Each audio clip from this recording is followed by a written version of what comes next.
Önök esti beszélgetések című műsorunkat hallják. Illünk és beilleszkedünk címmel indított innovatív kísérleti foglalkoztatási programot a Székesfehérvári kistérségben a Látássérültek Regionális Közhasznú Egyesülete és a Civil Centrum Közhasznú Alapítvány. A konzorciumi partnerségben az Európai Unió támogatásával megvalósuló projekt 70 megváltozott munkaképességű ember számára nyújt OK és képzéseket, és segítséget abban, hogy újra munkát találhassanak. Hortolányi Zsuzsa szakmai vezetőt, Kálmán Heléna esetmenedzsert és Szoko Zsoltot, a Lárke elnökét hallják. Arra kérlek téged, hogy egy picit menjünk vissza az időben, és egy támopos programról, vagy rendezvény sorozatról beszélgessünk, ha úgy tetszik, amely 2013. júniusában indult, az ECO Innovációs Műhely közreműködésével. Na, ezt kellene neked megmagyaráznod, a belső szervezeti kapacitás felmérése zajlott, több dologra nézve. Na, ez mit is takar? Gyakorlatilag ez a projekt a szervezeten belül létrehozandó minőségbiztosítási rendszernek az alapjait célzott lefektetni, és ez egy olyan fejlesztő munka volt, amely során egy civil szervezetnek az új jogi környezethez való alkalmazkodását segítette elő. Kvázi a megváltozott civil jogszabályi rendszer, a PTK és az egyéb illeszkedéseknek megfelelően kellett kidolgozni azt a 11 néhány belső szabályzati rendszert, ami elengedhetetlen ahhoz, hogy egy civil non-profit szervezet működése jogilag elfogadott legyen. Tudod, itt azt olvasom, hogy nagyon érdekes, hogy a tagság igényeit mérik föl, vagy mérték föl, hogy milyen elképzeléseik vannak életpályájukkal, életkörülményeikkel, szociális körülményeikkel kapcsolatban. Illetve a szolgáltatásokra is kitérhetünk. Közel 100 tag küldött visszaértékelhető kérdőívet, és ebből egy tanulmány is készült. Ez a nagyívű felmérés igen alapul vette a tagságnak az igényét. Én véleményem szerint elengedhetetlen az, hogy egy helyi érdekeken alapuló szükségleten legyen megszervezve, ennek alapján legyen megszervezve az Egyesületnek a fejlesztési programja és a kis, közép és hosszú távú stratégiai munkája. Ez a közel 100 visszaérkező kitöltött adatlap segítséget nyújtott arra, hogy megfogalmazzuk azt, hogy milyen igényű és milyen irányú és milyen minőségű szolgáltatásokat nyújtsunk a tagságnak, és a tagság igényeihez igazodva fejlesszük ezt, és megfelelő erőforrásokat próbáljunk meg hozzá tervezni. Képzéseket is szerveztettek, nagyon modern szó, kompetenciafejlesztő képzés mégpedig, és ugye munkavállalók számára csapatépítő tréning. Milyen témakörök mentén zajlottak ezek a csapatépítő tréningek? A csapatépítésnek mindig az volt az alapvető célja, hogy a Lárke életében a projektek során rengeteg új kollega került alkalmazásba, és ezek a kollégák nem minden esetben tudtak azonosulni a szervezet alapértékeivel, és tovább menve a stratégiai munkát tervezve közösen tudták ütemtervezni azokat a feladatokat, amelyeket a vezetőség megszabott részükre. Most egy picit megelőzöm önmagunkat, hiszen tulajdonképpen más apropóból jöttünk össze, de én minden aktualitást fontosnak tartok, és miután olvasom ezt a kifejezést, rögtön megszólaltatik Heléna is.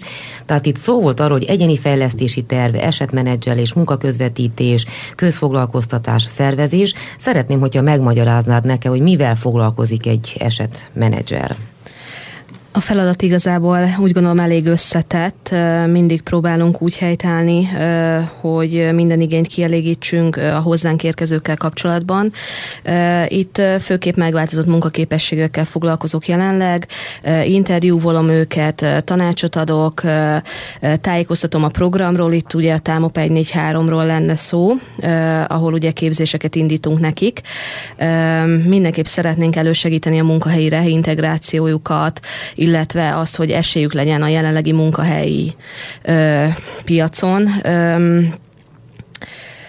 dokumentáción keresztül csinálunk a vége felé egy egyéni fejlesztési tervet, az egyéni fejlesztési tervbe a jelenlegi állapotokat rögzítjük, és azt, hogy milyen elérendő célokat tűznek ki maguk elé. Az lenne a lényeg, hogy ő maguk fogalmazzák meg ezeket a célokat, és mi pedig segítünk elérni a képzés folyamán. Szerintem is ideális, mert az ember maga tudja, hogy mire képes, meg mit szeretne, meg hogy meddig tartanak a határai. Ti csak abban tudtok kvázi csak idézőjelbe segíteni, hogy támogatjátok ezeket az elképzeléseket. Hogyan lesz valaki esetmenedzser? Tehát az egy rendben van, hogy emberekkel foglalkozni, egy nemes feladat, dolgozni és kommunikálni, mert tulajdonképpen ez az alapja az egésznek, nem? Mindenképp. Én nekem szociális alapvégzettségem van. Foglalkoztam már hasonló területen megváltozott munkaképességekkel, illetve olyanokkal, akiknek újjá kellett építeni a teljes életvitelét, illetve lehetőségeket felkutatni. Esetmenedzser igazából... Felvétel során. A felvétel során. Igen. Tehát, úgy avanzsálódott. Úgy avanzsálódtam esetmenedzserré, igen. Ahogy elmondtam, igazából nagyon sok a dokumentáció, de fontos ebbe a témába az, hogy az ember szociálisan érzékeny legyen, illetve empatikus legyen. Tehát mindenképp úgy gondolom, hogy az, hogy esetmenedzser, ez egy szűk fogalom ahhoz képest, hogy mit csinálunk ott. De nagyon sokrétű feladat. Zsolt, az eddigi munkát tekintetben, most erről a pályázatról beszélve, mennyire tartott eredményesnek? Mindenképpen eredményes, azért, mert újszerű, innovatív a kezdeményezés.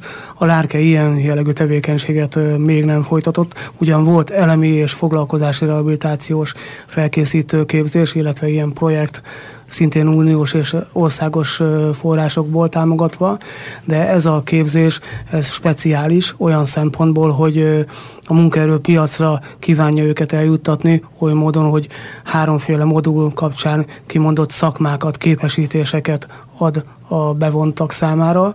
Ezt teszi úgy a projekt, hogy ez alatt a 11, illetve 12 hónapos képzési időszak alatt támogatást kapnak ezek a képzésben résztvevő emberek, ugyanakkor kapnak hozzájárulást az utazáshoz, illetve a mindennap részvételkor az étkezésben is kapnak egyfajta hozzájárulást.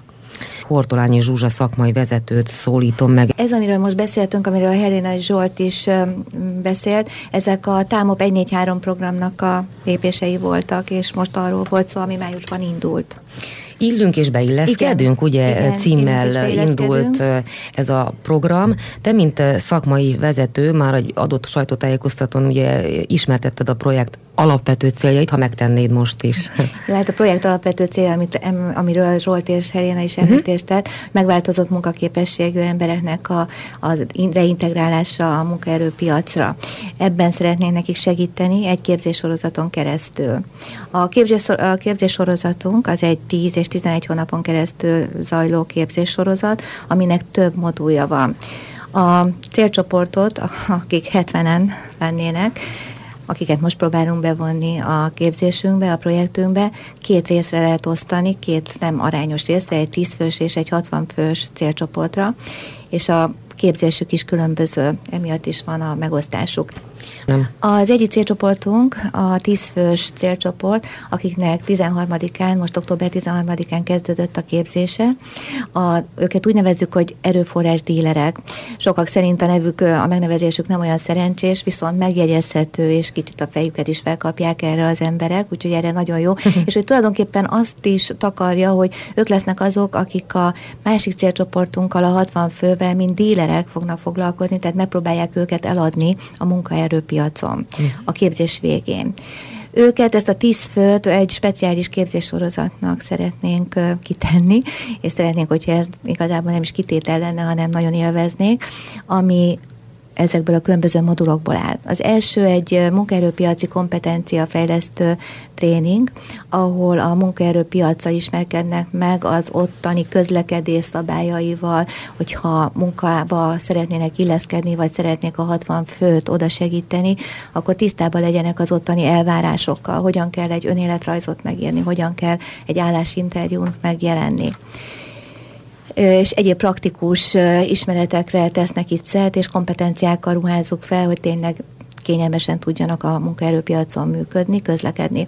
A második tréningünk, ami ezt követi, az egy önismereti tréning, ahol az önbecsülésüket, az önbizalmukat szeretnénk felépíteni, és hogy egyáltalán tisztában legyenek magukkal, hogy mit tudnak kezdeni magukkal, milyen eszközeik, milyen belső értékeik vannak, mert az évek során, amíg ők otthon voltak, és a megváltozott munkaképességüket próbálták önmagukban, nagyon sokszor csak önmagukban feldolgozni, mert ez nem kaptak segítséget, ez a tréning pont ezt a segítséget adná meg.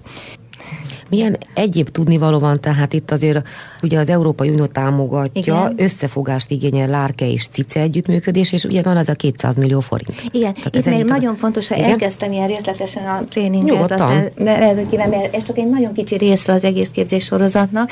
Itt, amit szerettem volna még elmondani az önismereti képzésnél, és ott akadtam el, hogy itt nagyon fontos még, hogy a megváltozott munkaképesség során az érzéseiket fel tudják dolgozni, el tudják gyászolni, a gyászfolyamatot végig tudják élni, azt a veszteséget, amit az egészségvesztésük okozott. Ezt szolgálja ez a tréning. Ez a két tréning, ez mind előkészítő ahhoz, hogy az OKS képzést, ami egy 960 órás OKS képzés, úgy tudják elvégezni, úgy tudjanak odaállni, hogy önbecsülésbe, önbizalomba képesek legyenek rá.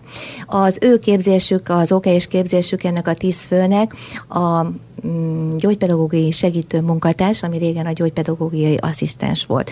Itt ennek a végzettség, ennek a bizonyítvány megszerzésének az alapfeltétele egy érettségi bizonyítvány volt, tehát itt már úgy válogattuk a 10 fő dílerünket, hogy érettségizettek legyenek, és kellőfokúan szociálisan érzékenyek, empatikusak a munkának az elvárásaiból adódóan. Amikor ők ezt elvégezték, utána ők még kapnak egy munkaerőpiaci coach és mentorképzést, hogy minél megfelelőbben tudják majd az utolsó 200 órában a 60 másik célcsoporttagunkat mentorálni, coacholni, a munkaerőpiacra segíteni. Egy hónap múlva, november 17-én indul a második célcsoportunknak a képzése, ami hasonlóan épül fel. A munkaerőpiaci tréningünk és az önismereti tréningünk hasonló célban történik meg, hogy ők is ebben részt vesznek. Önálló 2 szakmából lehet választani, az egyik egy irodai asszisztens, a másik pedig egy számítástechnikai adatrögzítő OKS végzettség, amit megszerezhetnek a képzés sorozatban. Az egyik 8 általános iskolai végzettséget feltételez, a másik pedig egy érettségét. És a végén ők meg kapnak egy önfoglalkoztatásról szóló képzést, ahol megtudják, hogy milyen lehetőségeik vannak, hogyha szeretnének vállalkozóvá válni, annak milyen elvárásai vannak, és van egy végső 200 órás esetmenedzsment a gyakorlatba című moduljuk, ahol a 10 fő dílerrel már közösen dolgoznak, ahol megpróbálnak az éles munkaerőpiacon beilleszkedni. Ez a lényege egyébként tényleg 100 szónak is egy a vége, hogy itt a projekt elsődleges feladata nem a munkaerő közvetítés. Nem. Tehát nem erre helyezi a hangsúlyt, hogy tegyük ezt tényleg érthetővé, hanem hogy a képzések és a mentális tréningek elvégzése után a résztvevők lehetőségeket kapjanak a továbblépésre. Képessé tenni őket arra, hogy mind önbizalomba, mind kompetenciákkal felszerelve képesek legyenek elhelyezkedni a munkaerőpiacon, amiben a kezdőlökést megadjuk, mert mindazt, amit megtanulnak itt a képzéssorozaton keresztül, a legvégén ki is próbálhatják, de nem feltétel. Ez csak egy plusz lehetőség, hogy már akkor ők élesben kipróbálhatják az állásinterjúkat, a jelentkezéseket, az önéletrajz megírásokat. Több munkahely foglalkoztat egyébként megváltozott munkaképességű embereket. Ugyan a bizonyos sajtótájékoztatón elhangzott, hogy egyebek mellett a polgármesteri hivatal, a városgondnokság, és sorolhatnám.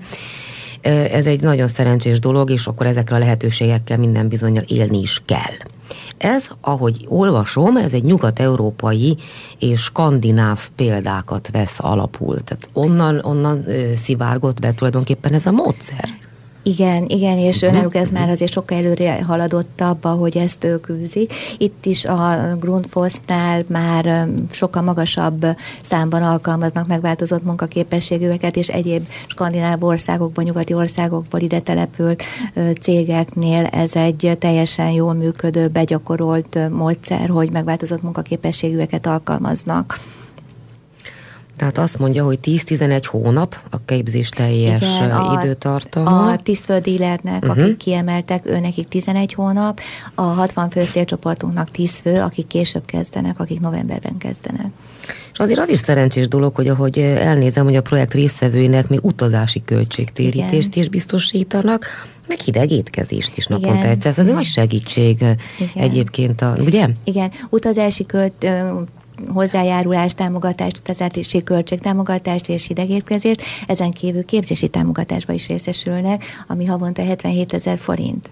Na, hát nem elhanyagolható, ez így nem. Van?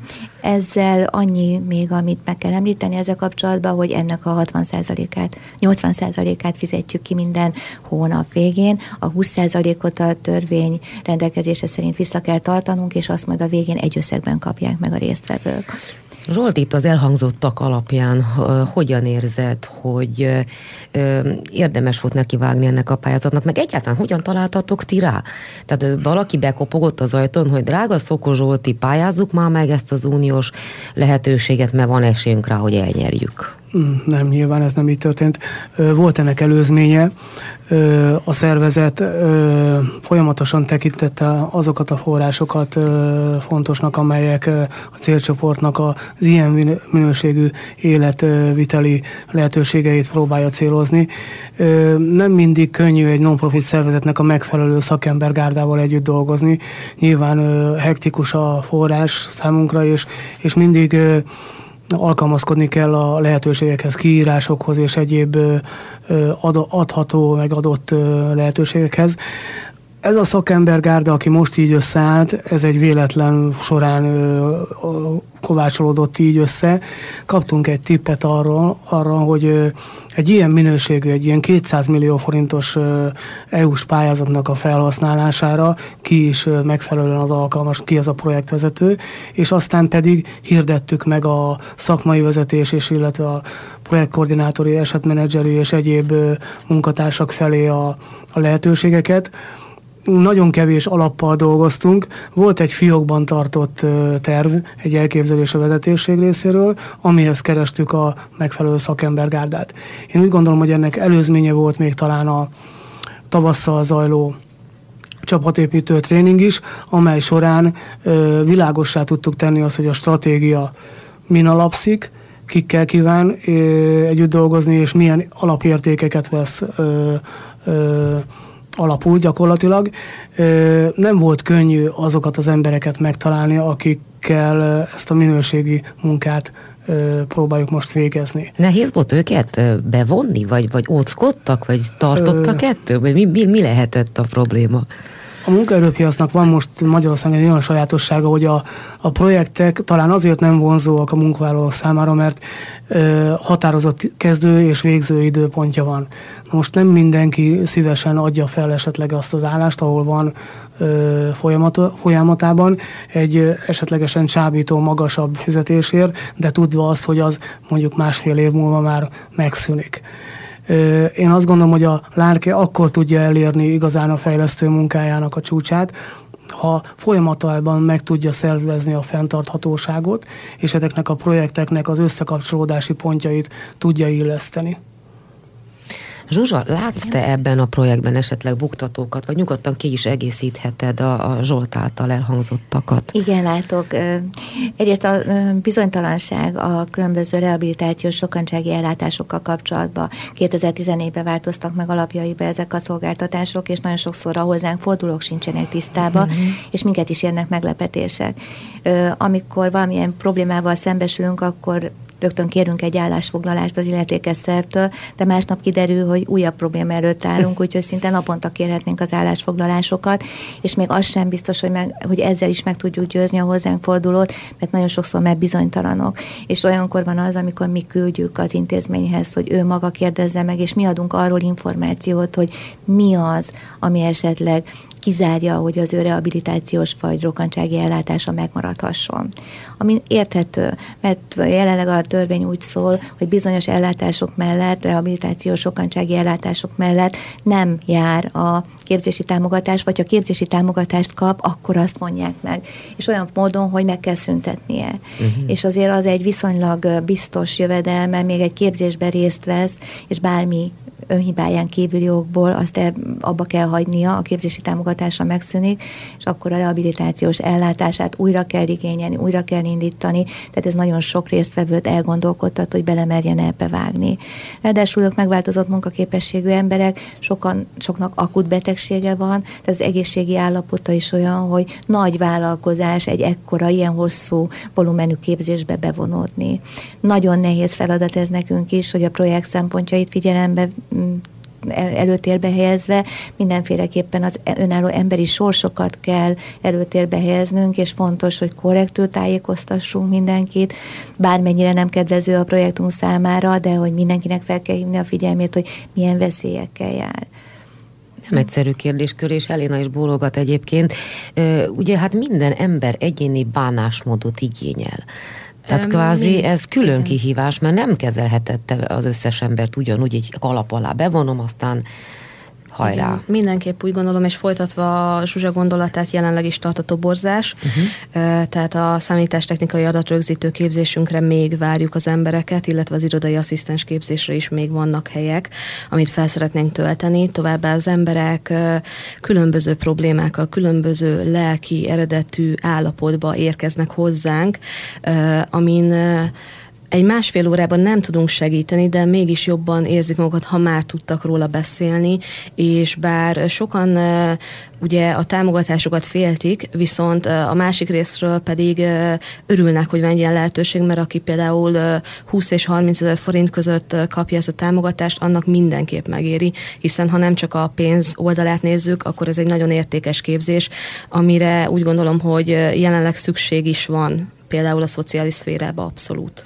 Itt folyamatosan beszélünk arról, hogy nektek milyen feladataitok vannak, mit várnak el tőletek, no de hát a jelentkezőknek is teljesíteniük kell bizonyos feltételeket, tehát nem úgy van, hogy beesem egy ajtón, tehát biztos vagy benne, hogy megvannak azok a pontok, amelyeket nektek kell viszont szem előtt tartani. Bizony, nagyon sok minden változott már a projektnek a megírása és az elindulása között, többek között, hogy képzési támogatás, amit terveztünk adni, feltételezi, hogy heti 40 órán keresztül ott ülnek az iskolapadban a résztvevők. Csak ebben az esetben fizethetők ki a 77 000 forintos havi képzési támogatás, ami lássuk be, napi 8 órát, még a tanórába is számolunk, nem csak, hogy megváltozott munkaképességű embereknek, hanem fiataloknak is éppen elég nagy feladat.